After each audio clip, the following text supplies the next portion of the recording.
I stared at the receipt in my hands, reading and rereading the numbers until they blurred together. $273. For dinner. At Le Petit Jardin, the most romantic restaurant in the city, where Greg had proposed to me 5 years ago. Except I hadn't been there with him last night.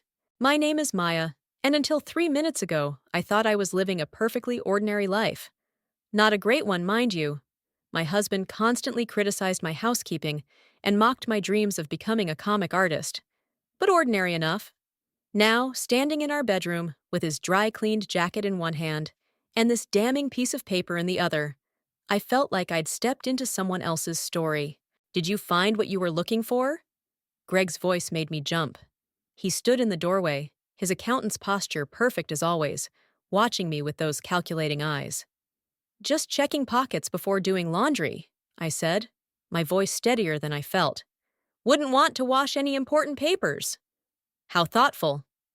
He crossed the room in 3 steps and plucked both jacket and receipt from my hands. I'll take care of these. $273 is a lot for a business dinner, I said, watching his face. Client meeting. Very important account. He hung the jacket in his closet with precise movements. You know how it is. I did know how it was. Greg had been having a lot of important client meetings lately. Coming home late, working weekends. The classic signs were all there. I just hadn't wanted to see them. Was it worth it? I asked. The commission will more than cover the expense. He loosened his tie, still not looking at me. Speaking of money, have you given up on that comic book nonsense yet? We could use the extra income from a real job. The familiar jab barely registered through my numbness. I sold 3 pieces last month. And made what, $50? He snorted. That wouldn't even cover the appetizers from last night. My fingers curled into fists. Who was she? Greg froze for a fraction of a second before continuing to undress. I don't know what you're talking about. Le Petit Jardin isn't a business dinner location. It's where people go for romance. My voice cracked. It's where you propose to me. Maya, you're being ridiculous. He turned to face me, his expression a perfect mask of concerned patience. You're letting your imagination run wild again. Like those silly comics you draw. I walked to his closet and pulled out the jacket again. The receipt wasn't the only thing in the pocket. There was also a business card for a hotel downtown, with tomorrow's date written on the back in unfamiliar handwriting. Is this imagination, too? His face hardened. You're snooping through my things now? Answer the question, Greg. Instead of responding, he grabbed the card from my hand, tearing it slightly. I don't have to explain myself to you. I work hard to provide for us while you sit here doodling all day. The least you could do is trust me. The tears I'd been holding back finally spilled over. Not from sadness, from rage. Trust you, like you trusted me to be faithful, like you trusted our marriage. Keep your voice down, he hissed. The neighbors will hear. Let them hear. Let them all hear how Greg Thompson, perfect husband and accountant extraordinaire, is cheating on his wife. His hand shot out, gripping my arm hard enough to bruise. That's enough. I looked at his fingers digging into my skin, then back at his face. In that moment, I saw him clearly for the first time, not as my husband, but as my enemy. You're right, I said quietly, pulling away. That is enough. I walked out of the bedroom, leaving him standing there with his crumpled hotel card and his expensive jacket and his perfectly constructed lies. I had work to do. Real work, not the kind he approved of. I needed to plan. Because Greg Thompson was about to learn that hell hath no fury like an artist scorned. The roast was burning. I could smell it from the living room, where Greg's parents sat in awkward silence while their son paced and checked his phone for the 100th time. I'll help in the kitchen, Linda said, following me before I could protest. The smoke wasn't as bad as I'd feared, but the meat was definitely ruined. I yanked open the oven door, my hands shaking as I pulled out the blackened disaster. Leave it. Linda touched my arm. We'll order takeout. Greg will hate that. I laughed, a hollow sound. He's been talking about this dinner all week. Perfect house, perfect meal, perfect wife. Linda's eyes narrowed. Something's wrong.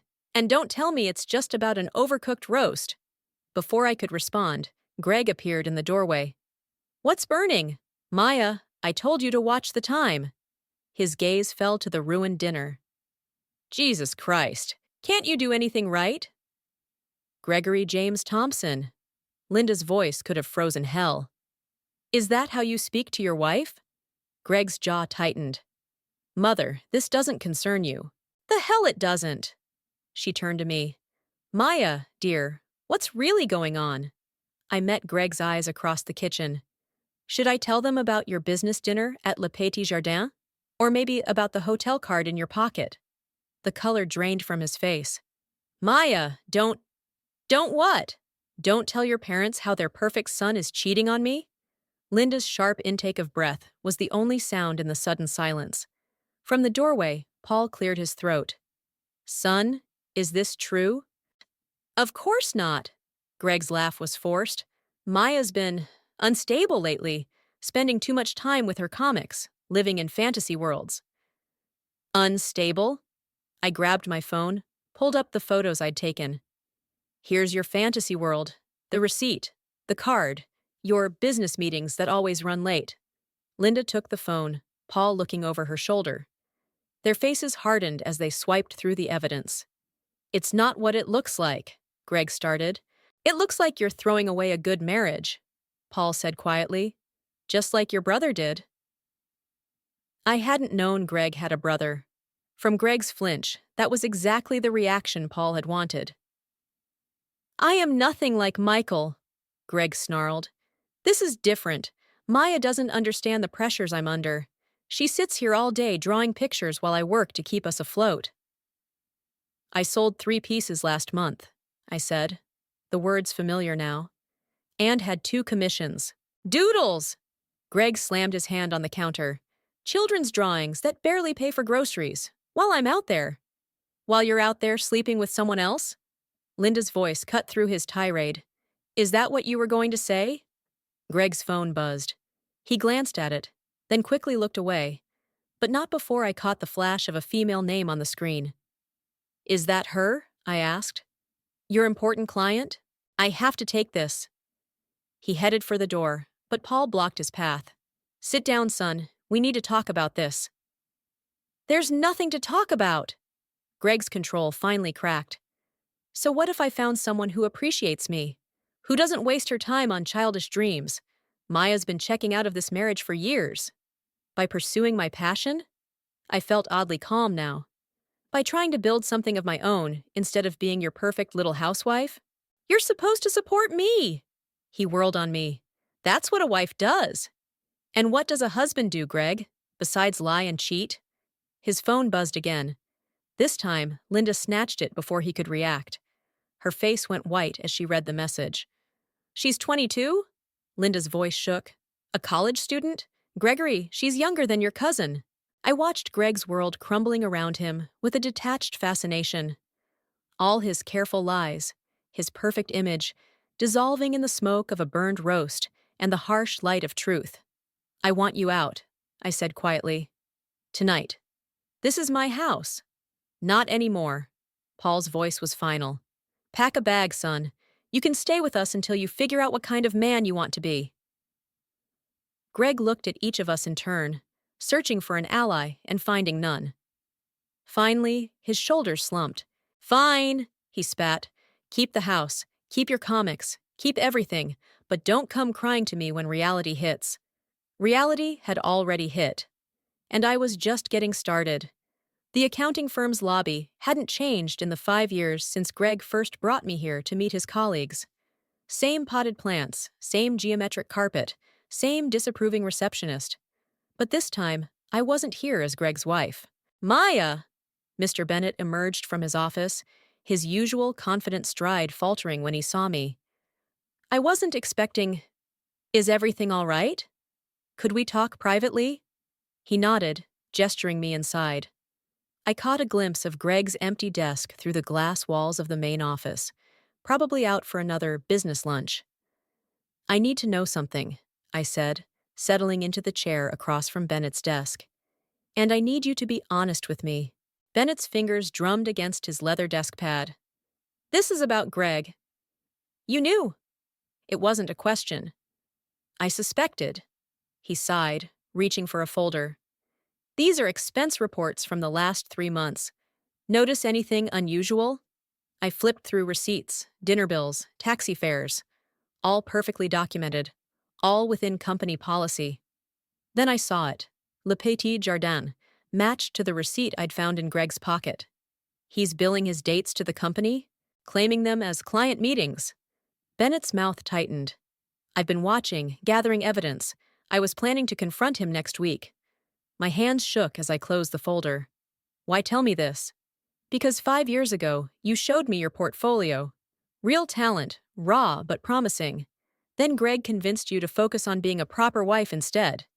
Bennett leaned forward. I should have said something then. I'm saying something now. My phone buzzed. A notification from the tracking app I'd installed on Greg's phone last night. He was on the move, heading downtown. I need a favor, I said, showing Bennett the screen. Help me catch him in the act. Bennett studied the map, then reached for his keys. My car's in the garage. We followed Greg's signal to a small cafe near the university.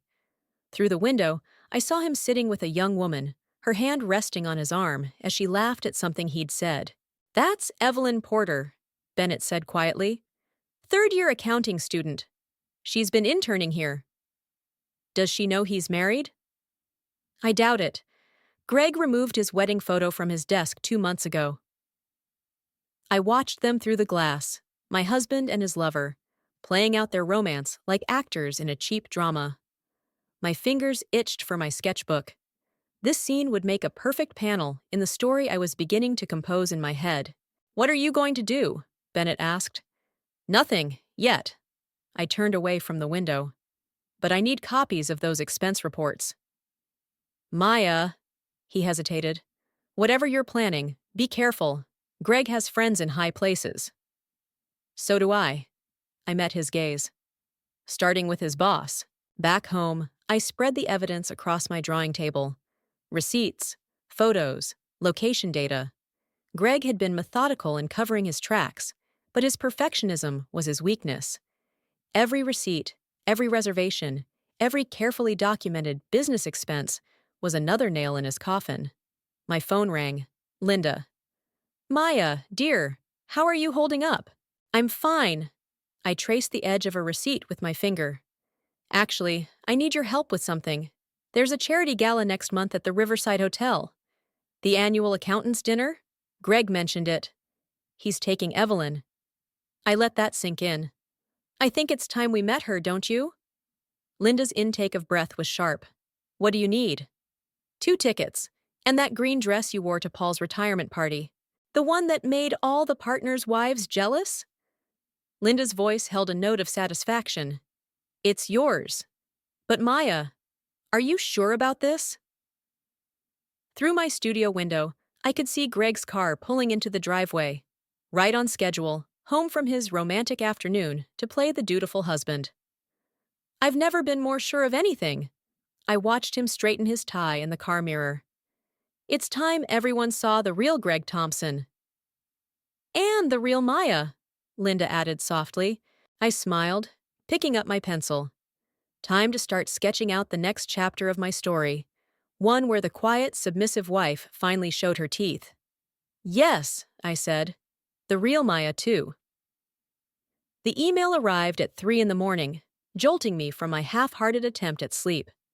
An unfamiliar address, but the subject line froze my blood. About your husband. My cursor hovered over delete, but something made me click instead. I thought you should know. I'm sorry. Below were photos, dozens of them. Greg and Evelyn at restaurants, parks, shopping together. The timestamps stretched back months, but it was the last image that made my hands shake. Greg in a jewelry store, examining engagement rings. The bedroom suddenly felt too small. I grabbed my keys and drove, not caring where, until I found myself parked outside Bennett's house.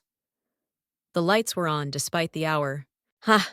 I was wondering when you'd show up, he said, opening the door before I could knock. Come in, there's something you need to see.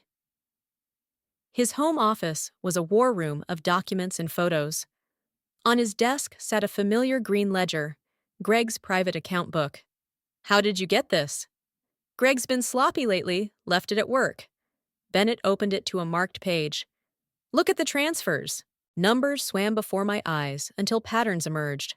Regular payments to an account I didn't recognize. Large withdrawals that never appeared in our joint statements. He's been planning this, I said, the truth hitting like a physical blow. Setting up a new life with her. There's more. Bennett pulled up an email on his computer. The firm's opening a West Coast office. Greg's been pushing for the transfer. The paperwork lists him as single. A laugh bubbled up in my throat, bitter as poison. He's going to leave me anyway. All my evidence, all my plans for revenge, and he's already… Maya. Bennett's voice cut through my spiral. Look at the signature line on that transfer authorization. I squinted at the screen. The name jumped out, Michael Thompson. Greg's brother? The one who destroyed his marriage and disappeared with his mistress 10 years ago. Bennett nodded. Greg's using his brother's identity to hide the money trail. That's fraud. The implications hit me like lightning. If this gets out, he loses everything. His job, his license, possibly his freedom. Bennett closed the ledger. The question is, what are you going to do with this information? My phone buzzed. Greg asking where I was. Playing the concerned husband while building his escape route. The gala, I said slowly. It's not just about exposing the affair anymore, is it? Be careful, Maya. Once you start down this path, I'm already on it. I stood, gathering the documents. But I need one more favor. Name it. Help me understand these numbers. Every transaction, every hidden account. I met his eyes. I want to know exactly how deep this betrayal goes. Dawn was breaking as I drove home, my mind racing with possibilities. Greg was in the kitchen when I arrived, making coffee like nothing was wrong. Early meeting? He asked casually. I thought of the rings in the photo, the secret accounts, the carefully constructed lies. Something like that. You seem different lately. He studied me over his cup. Is everything okay? Perfect. I smiled, thinking of the evidence in my car, the plan taking shape in my mind. Actually, I've been meaning to ask, will you be my date to the gala? His coffee cup paused halfway to his lips. I thought you hated those events. Things change. I headed upstairs, pausing at the landing. People change too, don't they? He didn't answer, but I felt his eyes on my back as I climbed the stairs. Let him wonder. Let him worry. In my studio, I opened my sketchbook to a fresh page. But instead of comics, I began drawing numbers, accounts, transfers, the web of deception Greg had woven. By the time I was finished, it looked like a map of his downfall. And I knew exactly where to plant the first explosive. Linda's hands trembled as she examined the financial documents spread across her dining room table. Identity theft, fraud, embezzlement. My own son. There's more. I slid the jewelry store photos across the table. He's planning to propose to her. Paul's coffee cup clattered against its saucer. The gala's tomorrow night. And Greg's bringing her as his date. I traced the edge of a bank statement. He doesn't know I switched his +1 registration to my name. Maya. Linda reached for my hand. Are you certain about this? Once we do this, he's already destroyed everything. My voice stayed steady, though my fingers curled into fists. Now it's just about choosing how he falls. The doorbell rang. Bennett entered, carrying a leather briefcase that looked out of place with his casual weekend attire. The board approved the audit, he announced without preamble. As soon as we present evidence of financial misconduct, they'll freeze all accounts associated with Greg's transactions. Including Michael's ghost accounts? Paul asked. Especially those. Bennett's smile was grim. The FBI is particularly interested in that aspect. My phone buzzed. Greg, asking about my dress for tomorrow night, playing along while his escape plan sat in numbered accounts, waiting. What about Evelyn? I asked. She's innocent in all this. Is she? Linda's voice hardened. She's dating a married man. She doesn't know he's married. I pulled up her social media profile. Greg's been careful. No photos of us together. No wedding ring in their pictures. Then perhaps, Paul said slowly, she deserves to learn the truth before the FBI does. I stared at a photo of Evelyn and Greg at a cafe. The same cafe where I'd first seen them together. She looked young, happy, unaware she was just another piece in Greg's elaborate game. I can reach out to her, Bennett offered, professionally as Greg's supervisor. No? I stood, gathering the documents. I'll do it, today.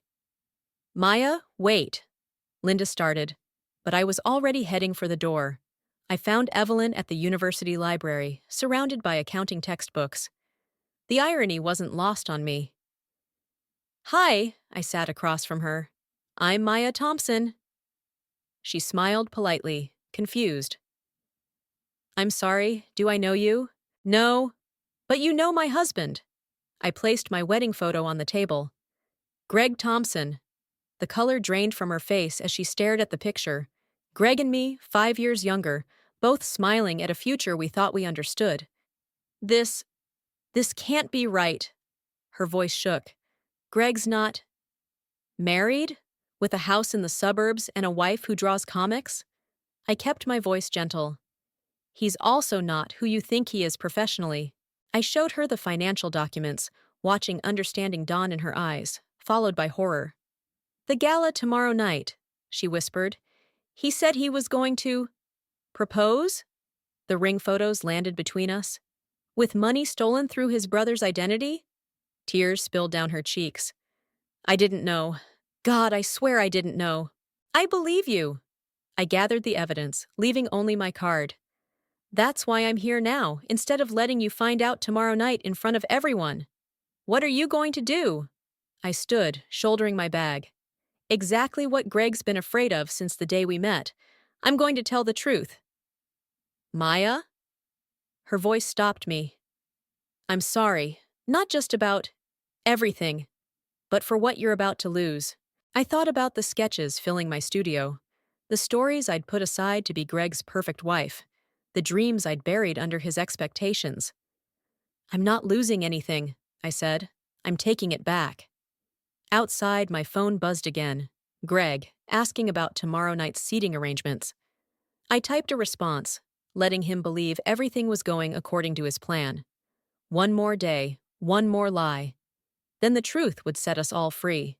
The Riverside Hotel's grand ballroom sparkled with false promises, just like my husband's smile as he worked the room. I watched from the entrance as Greg charmed his way through clusters of colleagues, his hand resting possessively on Evelyn's lower back. Everything's in place, Bennett murmured, appearing at my elbow. FBI agents are standing by. Your in-laws? Already seated. I smoothed Linda's borrowed dress, feeling the USB drive tucked into its hidden pocket. And the presentation schedule? You're up right after Greg announces the West Coast expansion. Greg spotted me then, his confident smile faltering for just a moment.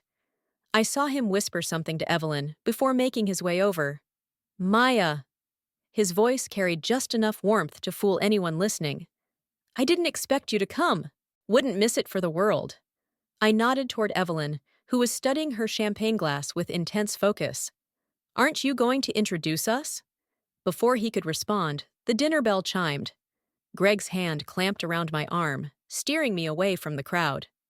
What are you playing at? He hissed. Me? I'm just being a supportive wife. I pulled free of his grip. Better hurry. Your girlfriend looks nervous. The first hour was torture by PowerPoint. Executives droning about quarterly projections while I watched Greg whisper in Evelyn's ear. She hadn't looked at me once, but her hands shook every time she lifted her water glass. Then Greg took the stage, all confidence and calculated charm. Before I announce our exciting expansion plans, he said, I have something personal to share. My heart stopped.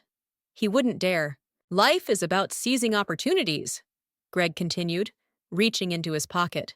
About recognizing when it's time for change. The ring box appeared in his hand. Gasps rippled through the crowd. Beside me, Linda half rose from her chair before Paul pulled her back down. Evelyn, Greg started, but I was already moving. Interesting choice of words, I said, my voice carrying in the sudden silence. Change. Opportunities. Is that what you told your brother Michael? Greg froze, the ring box hanging forgotten in his grip. Maya, don't. Or should I say, what you told his identity? I reached the stage, USB drive in hand. The one you've been using to hide money for months? The projector screen behind him flickered to life. Bennett's doing, displaying transaction records and account numbers. This is inappropriate, Greg snapped, but his face had gone pale. Security! They're busy, I said quietly, talking to the FBI agents in the lobby. Evelyn stood abruptly, her chair scraping across the floor. I can't do this. Evelyn, wait! Greg reached for her, but she backed away. She knows you're married, I told him. I showed her everything yesterday. The fraud, the theft, the lies. All of it. The room erupted in whispers. I saw recognition dawn in several faces. Executives who'd approved expenses. Colleagues who'd covered for him. You're lying! Greg's mask finally cracked, revealing the desperate man beneath. You have no proof! Actually, Bennett's voice cut through the chaos as he approached the stage. We have extensive proof, which is why the board has already frozen all suspicious accounts. Greg lunged for me, but Paul was faster, stepping between us. Don't make this worse, son. Worse? Greg laughed, a harsh sound. My own wife, my own parents, all of you conspiring behind my back? Like you conspired with my brother's identity? A new voice joined the fray.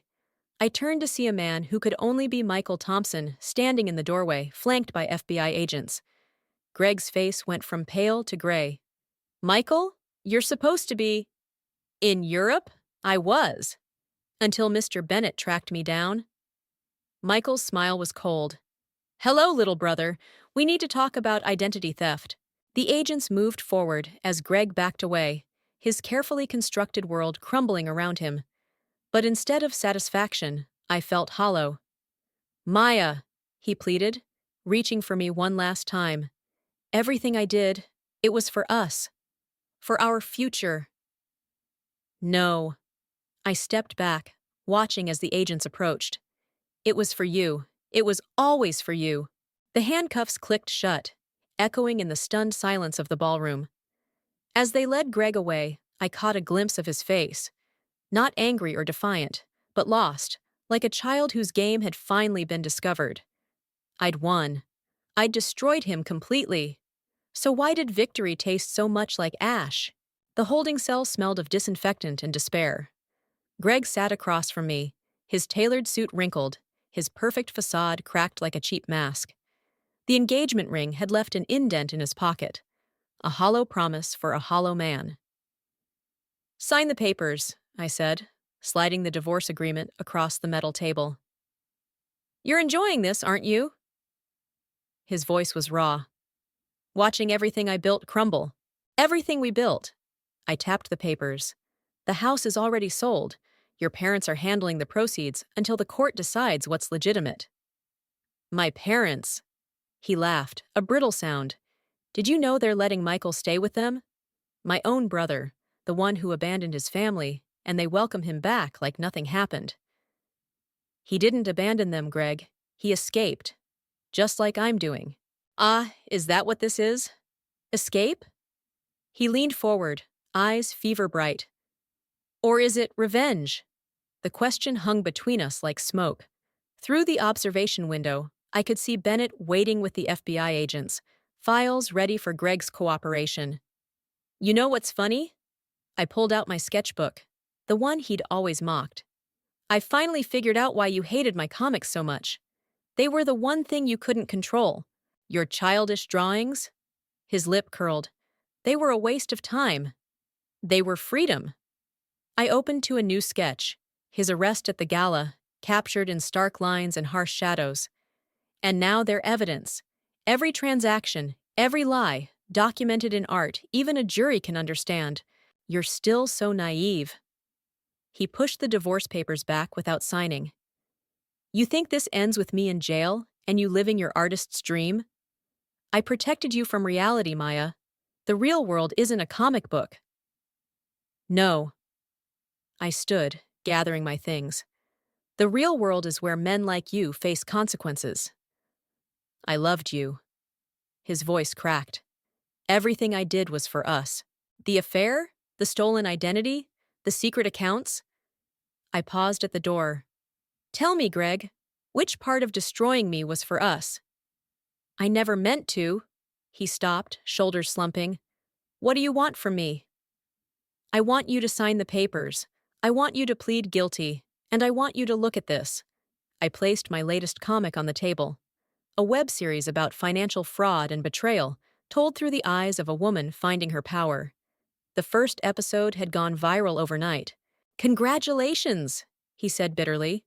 You've turned our marriage into entertainment. No, I turned it into justice. I opened the comic to the last page, where a familiar scene played out in panels. Your brother's identity theft, the affair, the embezzlement. It's all here. Clear enough for everyone to understand. His hands shook as he flipped through the pages. I watched his expression change as he realized what I'd done. Turned his complex financial crimes into a story anyone could follow. His perfect scheme, exposed through the very medium he'd dismissed. You'll destroy my whole life with this. You did that yourself. I pushed the divorce papers forward one last time. I'm just drawing the pictures. For a long moment, he stared at the documents. Then, slowly, he picked up the pen. Nah, I never thought you had this in you, he said, signing his name. This darkness. That's because you never really saw me at all. I collected the papers and turned to leave, but his voice stopped me. Was any of it real? Us? I looked back at my husband, this stranger I'd shared a bed with for 5 years. The love was real. The lies were yours. Outside, Bennett waited with the plea agreement. He'll talk? Yes. I handed over the divorce papers. He's got nothing left to hide behind. As I walked away, I could feel Greg watching through the window.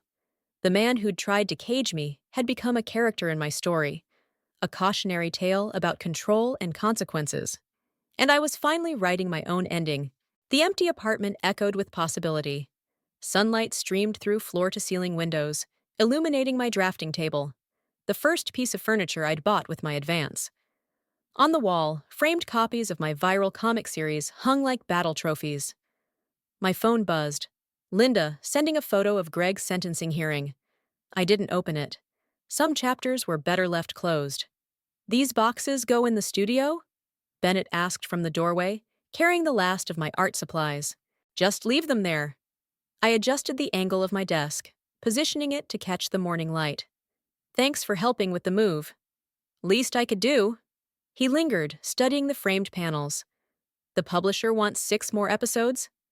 12. I unpacked my pencils, arranging them by hardness. They're calling it The Accountant's Wife.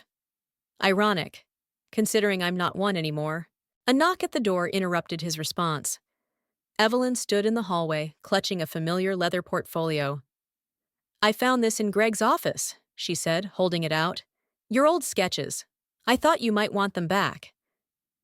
I recognized the portfolio, the one Greg had accidentally left at his parents' house years ago, claiming it was too amateur to display. Inside were my earliest comics, dreams he'd tried to hide away. Keep it, I said. Consider it research material. Her brow furrowed. Research? For your thesis on corporate fraud. I smiled at her surprise. Bennett mentioned you're switching your focus from accounting to forensics. Yes. She squared her shoulders. Someone needs to catch the next Greg Thompson before he happens. Good. I turned back to my drafting table.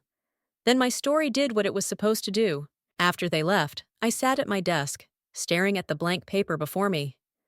The success of my revenge tale had opened doors I'd never imagined, but something felt unfinished. My phone buzzed again. A text from Michael this time. Saw your latest episode. You got his expressions exactly right, especially the fear. I started sketching, not a scene from Greg's downfall, but something new. A woman standing at a crossroads, one path leading to revenge, the other to redemption. Behind her, shadows of her past selves watched, waiting to see which way she'd turn. The doorbell rang again.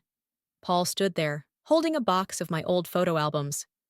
"Linda wanted you to have these," he said, "though I told her you might prefer to start fresh." Actually, I took the box. "I think I need both. The old and the new." He nodded, understanding in his eyes. "Greg asked about you, at the sentencing. What did you tell him?" "That you're doing what you always wanted. Creating stories that matter." I added another figure to my sketch. A man in handcuffs, but his face wasn't angry or defeated. It was peaceful, almost relieved. "I never wanted to destroy him," I said quietly. "I just wanted to be free. Sometimes they're the same thing." Paul touched one of the framed comics. "You know, Michael's starting a support group for people affected by financial fraud. He'd love your input." I looked at my sketch. The woman at the crossroads, the watching shadows, the peaceful prisoner. Maybe revenge wasn't an ending, but a beginning. A way to turn pain into purpose. "Tell him I'll think about it." After Paul left, I finished the sketch, adding one final detail. A small light illuminating both paths at the crossroads. Because sometimes the choice between revenge and redemption isn't really a choice at all.